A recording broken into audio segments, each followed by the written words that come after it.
বাড়ির কাছে এসে এমন বিপদে পড়ব বুঝতে পারিনি। আসসালামু আলাইকুম, সবাই কেমন আছেন? যেখানে এসে আমরা বিপদে পড়েছি, ট্রেন দিয়ে গেলে মাত্র ৫ থেকে ৭ মিনিটের ব্যাপার। তবে অটো বা সিএনজি দিয়ে গেলে প্রায় ৪০ মিনিট থেকে ১ ঘন্টার মতো টাইম লাগবে। যাই হোক, কি হয়েছিল আমাদের সাথে চলেন সেটাই এখন আপনাদের সাথে শেয়ার করব। বাড়িতে আসার উদ্দেশ্যে রওনা দিয়েছিলাম, আর সবাই জানেন আমি বাড়িতে চলেও আসছি। দেন কমলাপুর রেল স্টেশনের উদ্দেশ্যে রওনা দিয়েছি এবং ট্রেনে আমরা উঠেও পড়েছি।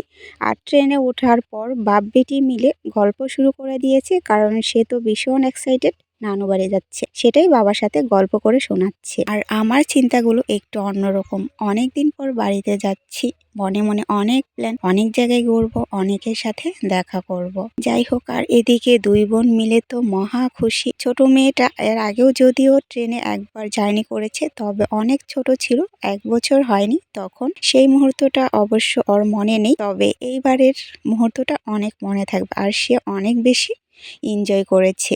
দুই বোন মিলে মহা খুশি বাইরের দৃশ্যগুলো দেখতে দেখতে গল্প করতে করতে আসছিল।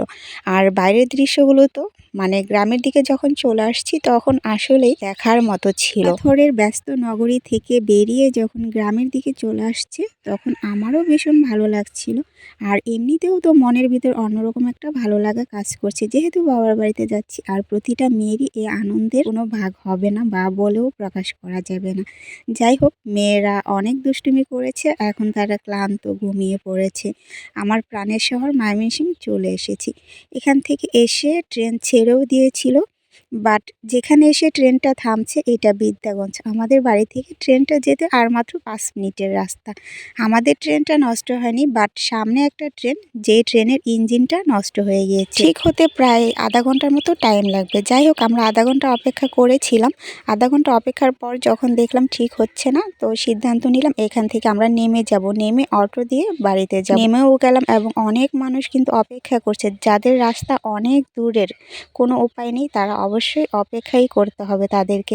যাই হোক, এদিকে আমরা মানে কিছু রাস্তা বেনে এসে আমরা অটো নিয়েছি। দেন ১০ মিনিট আসার পরেই আমরা দেখছি আমাদের যেই ট্রেনটা থেমেছিল সেই ট্রেনটা ঠিক হয়ে এসেও গেল। তো যাই হোক, ভাগ্য খারাপ হলে বুঝি এমনই হয়। যেখানে আমরা 11:30টার দিকে বাড়িতে পৌঁছানোর কথা ছিল, সেখানে বাড়িতে আসতে আসতে আমাদের প্রায় ১টা পেরিয়ে গিয়েছে। যাই হোক, বাড়ির কাছে এসে বাজারে একটা মিষ্টির দোকানে গেলাম। দেন ওখান থেকে কিছু মিষ্টি নিলাম, যেহেতু জামাই শ্বশুরবাড়িতে আসছে, মিষ্টি তো নিতেই হবে।